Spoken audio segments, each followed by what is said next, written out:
October 2024-এ কন্যা রাশির সুদিন ফিরছে।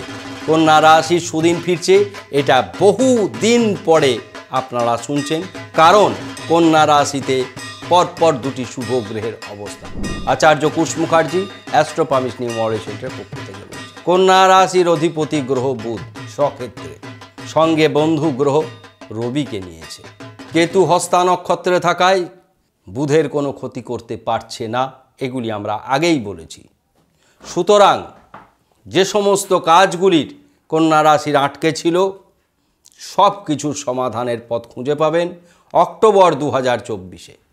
আর একটি বিষয়ে অক্টোবর 2024-এ আপনারা উন্নতির পথ খুঁজে পাবেন, সেটি বিশেষতই হচ্ছে বিবাহ ক্ষেত্রে এবং কর্মক্ষেত্রে।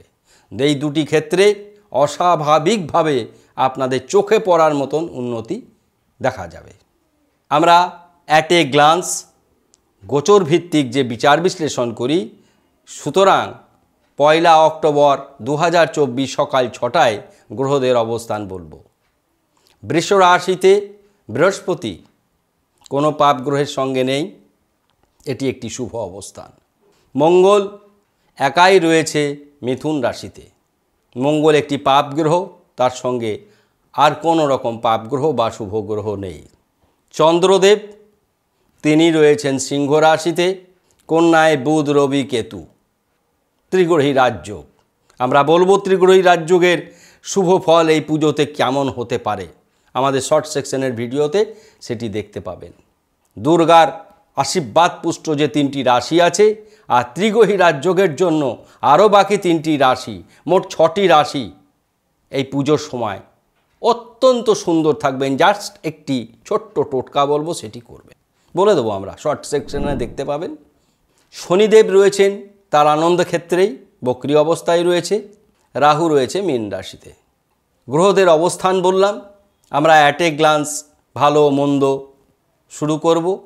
যেহেতু বুধের কয়েকদিন পরেই, বুধ এই খুব অল্প দিন থাকে, 18 দিন থাকে, কয়েকদিন পরে তুলা রাশিতে যাবে, শুক্রের সঙ্গে মিলিত হবে।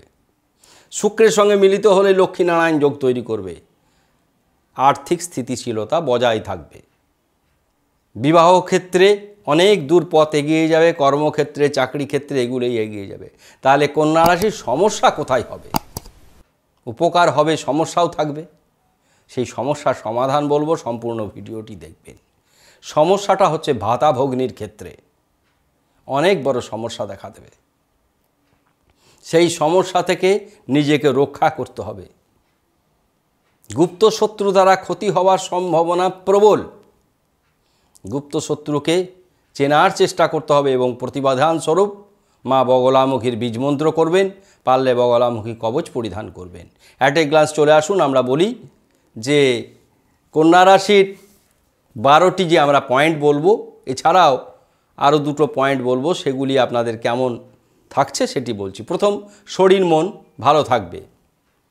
ধনস্থান শুভ, ভ্রাতাভগ্নি অশুভ, মা বাবা শুভাশুভ, শিক্ষা অতি শুভ, সন্তান শুভ। শিক্ষা সন্তান ক্ষেত্র শুভ, গুপ্ত শত্রু প্রবল বৃদ্ধি পাবে। ট্রেসপাসার্স উইল বি প্রসিকিউটেড, অনধিকারী ব্যক্তির প্রবেশ নিষেধ।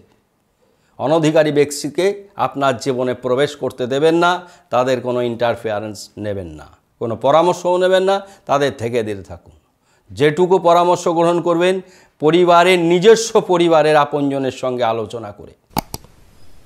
সন্তান, মা বাবা এই এমন, এবং গুপ্ত শত্রুরা পরিবারের মধ্যেও থাকতে পারে, কাজে সেটা ক্ষতি করে দেবে। কোনো গোপন কথা, কোনো বিশেষ আলোচনা এদের সামনে করবেন না, এদের থেকে দূরে থাকবেন। সেই জন্য নিত্যশ বগলামুখী বীজ মন্ত্র করবেন, বগলামুখী গায়ত্রী করবেন, আমরা বলে দেব। এবার আমরা আসছি সপ্তম ক্ষেত্র, প্রেম বিবাহ দাম্পত্য অতি শুভ। বড় কোনো দুর্ঘটনা ঘটবে না, তবে রোগ ব্যাধিতে ভোগার সম্ভাবনা রয়েছে।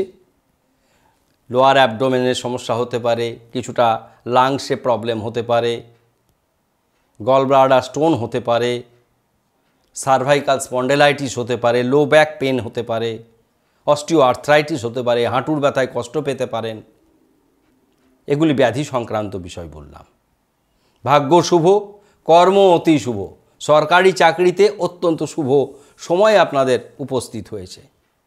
ব্যবসা ক্ষেত্রেও শুভ পরিবর্তন, আয় বৃদ্ধি পাবে, ব্যয় সাধারণ, নেশাদ্রব্য সেবন করবেন না এবং পুজো 4 দিন খুব আনন্দে ঘুরে বেড়ান, সকলের সঙ্গে মিশুন, গুপ্ত শত্রু থেকে দূরত্ব বজায় রাখুন। বোঝাতে পারলাম আপনাদের সম্পূর্ণ বিষয়। গুপ্ত শত্রু থেকে নিজেকে মুক্ত করবেন কি করে? বগলামুখীর বীজ মন্ত্র করবেন স্নান করে, হলুদ বস্ত্র পরিধান করে, পূর্ব দিকে মুখ করে বগলামুখীর বীজ মন্ত্র করবেন, 28 বার করবেন। ওং হ্লিং ক্লিং ওং বগলামুখ্যই নমঃ। ওং হ্লিং ক্লিং ওং বগলামুখ্যই নমঃ।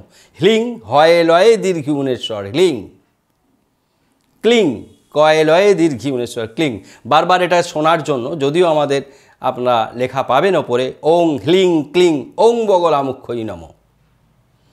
এই মন্ত্রগুলি যদি আপনারা দেখতে চান তাহলে আমাদের ওয়েবসাইটে যাবেন www.apnc.co.in। সেখানে নবগ্রহ স্তুতি বলে একটি জায়গা আছে, সেখানে সমস্ত গ্রহ তার ইষ্টদেবী সকলের বীজ মন্ত্র দেওয়া আছে। ঠিক সেমনি আমাদের ইউটিউবেও দশমহাবিদ্যা বলে একটি এপিসোড আছে, সেই এপিসোডে প্রত্যেকটি গ্রহের ইষ্টদেবী কারা, তাদের বীজমন্ত্র, গায়ত্রী, প্রণাম মন্ত্র একটা গ্লান্স দেওয়া আছে। শুধু প্লেলিস্টে গিয়ে সেটা খুঁজে বার করা কাজ। হলুদ বস্ত্র বেশি মাত্রায় পরিধান করবেন। কন্যা রাশির জাতক জাতিকাদের জন্য হলুদ বস্ত্র পরিধান করা, পীত বস্ত্র পরিধান করা অত্যন্ত জরুরি। লাল বস্ত্র পরিধান করতে পারেন, সবুজ বস্ত্র পরিধান করতে পারেন, সাদা বস্ত্র পরিধান করতে পারেন, নীল বস্ত্র পরিধান করতে পারেন। ধূসর বর্ণ পরিধান করবেন না, গৃহগলার। পুজোর 4 দিন ধূসর বর্ণের পোশাক আশাক পরবেন না। এবার বগলামুখীর গায়ত্রী। ওং বগলামুখ্যই বিদ্মহে দ্বিভুজাঐ ধীমহি তন্ন দেবী প্রচোদয়াৎ। ওং বগলামুখ্যই বিদ্মহে দ্বিভুজাঐ ধীমহি তন্ন দেবী প্রচোদয়াৎ। অত্যন্ত সুন্দর এই ভিডিওটি, অত্যন্ত সুন্দর। সকলকে শেয়ার করবেন, নিজেদের আপনাদের মন্তব্য আমাদের কাছে তুলে ধরবেন। যারা আমাদের অনুষ্ঠান ফেসবুক থেকে দেখছেন, আমাদের পেজ অ্যাস্ট্রোপামিস নিউমোরোলজি সেন্টার পেজটিকে ফলো করবেন এবং সেখানে আমাদের এই অনুষ্ঠান সব কিছু দেখতে পাবেন। সকলে ভালো থাকুন, ধন্যবাদ।